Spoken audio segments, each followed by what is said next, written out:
Drone आणि क्षेपणास्त्रांमुळे American सैन्यावरही दबाव वाढलाय। कुवेतमध्ये अमेरिकेची 3 लढाऊ विमानं पाडण्यात आली आहे। यामुळे युद्ध सोपं नाही याची अमेरिकेला जाणीवही झाली असेल। आखाती देशांमधल्या अमेरिकन तळांवरती इराण जोरदार मारा करत आहे। त्यामुळे या तळांची सुरक्षा करण्याची डोकेदुखी अमेरिकेच्या समोर आहे। गेल्या 3 दिवसांमध्ये अमेरिकेने 6 सैनिक गमावले याची कबुली अमेरिकन सेंट्रल कमांडने दिली आहे। कुवेतमध्ये एका एअर बेसवरती इराणी ड्रोन हल्ल्यामध्ये 6 सैनिक मारले गेले। याशिवाय कुवेतनं फ्रेंडली फायरिंग करत अमेरिकेची 3 विमानंही पाडली आहेत। अमेरिकेला या युद्धामध्ये हा मोठा धक्का समजला जातोय।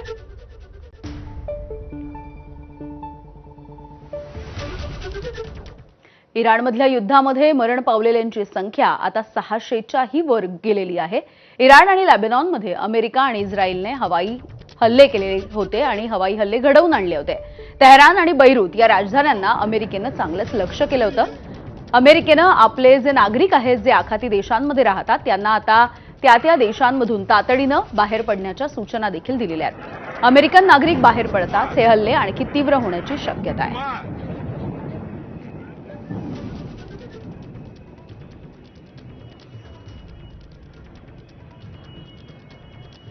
موشک از اینجا میاد از سمت چپ بیاد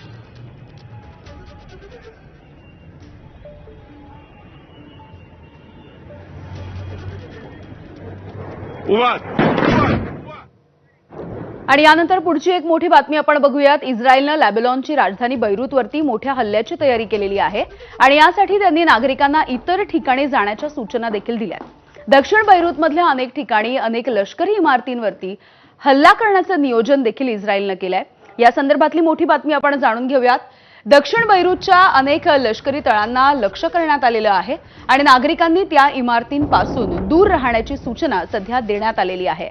त्यामुळे सध्याचं हे युद्ध काहीसं भडकताना दिसतं आहे आणि प्रत्येक देश आपापले जे नागरिक या देशांमध्ये राहतात त्यांना सध्या सूचना देत आहे। इस्रायलने लेबनॉनमधली राजधानी बैरूत याच्यावरती मोठा हल्ला करण्याची तयारी देखील आता सुरू ठेवलेली बघायला मिळते आहे। त्यामुळे हे युद्ध नेमकं कोणत्या दिशेने जाणार आहे हे बघणं महत्त्वाचं ठरेल। नागरिकांनी या सगळ्या इमारतींपासून सध्या दूर राहावं अशा पद्धतीच्या सूचना देखील देण्यात आलेल्या आहेत। कारण जर आपण गेल्या 2 दिवसांपासून बघितलं तर आता मोठ्या प्रमाणावरती इमारतींवरचे हल्ले, हॉटेलवरचे हल्ले देखील वाढलेले आहेत। त्यामुळे मोठ्या हल्ल्याची तयारी सध्या केली जाताना दिसते। दक्षिण बैरूतच्या अनेक लष्करी इमारती देखील सध्या लक्ष्यावरती आहेत, निशाण्यावरती आहेत। त्यामुळे नागरिकांनी या सगळ्या इमारतींपासून दूर राहावं अशा सूचना हे प्रत्येक देश देताना दिसत आहेत।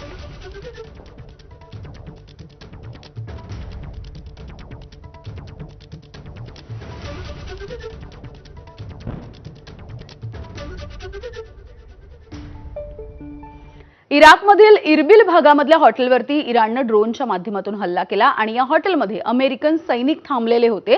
या सगळ्याची माहिती मिळताच इराणनं या हॉटेलवरती जोरदार मारा केलाय। इराकमधील इरबिल या भागामध्ये इराणचं समर्थन करत असलेला एक गट कार्यरत आहे आणि या गटानं इरबिलमधल्या अमेरिकन तळांना लक्ष्य केलेलं आहे।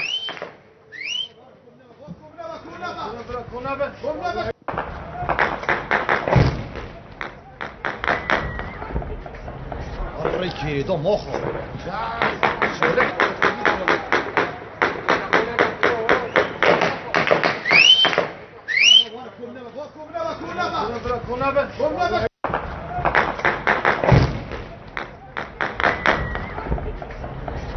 Querido mojo.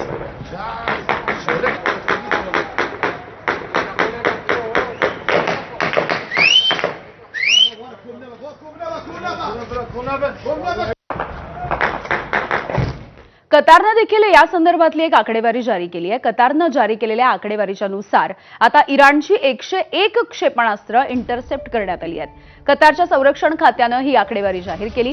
कतारच्या एअर डिफेन्स सिस्टीमनं 101 क्षेपणास्त्र पाडली। याशिवाय 2 Su-24 ही फायटर विमानं, 3 क्रूज क्षेपणास्त्र, 39 ड्रोन देखील पाडल्याचा दावा सध्या केला जातोय।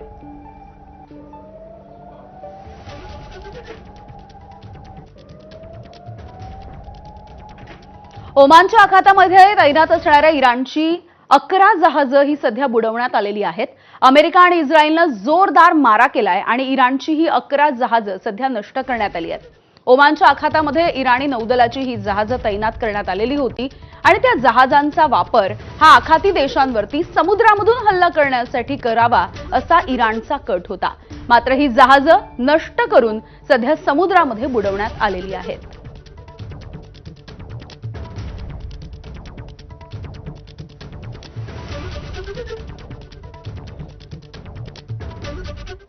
दुबईवरून एमिरेट्सचं विमान हे मुंबई, बंगळुरू, दिल्ली आणि आता चेन्नईमध्ये देखील दाखल झालेलं आहे. एक मोठी बातमी आहे खरं तर भारतीयांसाठी देखील, कारण वेगवेगळ्या आखाती देशांमध्ये अनेक भारतीय हे अडकून पडलेले होते.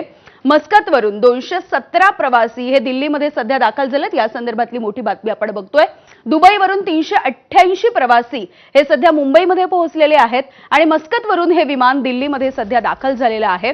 त्यामुळे अनेक आखाती देशांमध्ये वेगवेगळ्या ठिकाणी आणि वेगवेगळ्या कामाच्या निमित्तानं जे भारतीय गेलेले होते ते हळूहळू आता मायदेशामध्ये परतायला सुरुवात झालेली दिसतेय.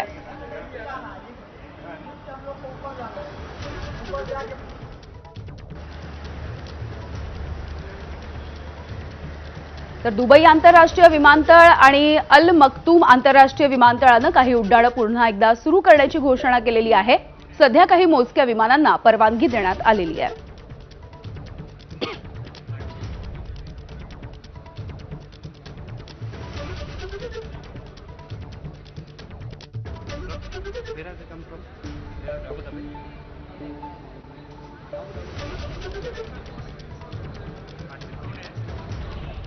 दुबईमध्ये अडकलेला कोल्हापूरच्या हुपरीमधील 25 जणांचा ग्रुप आज सकाळी सुखरूपपणे कोल्हापूर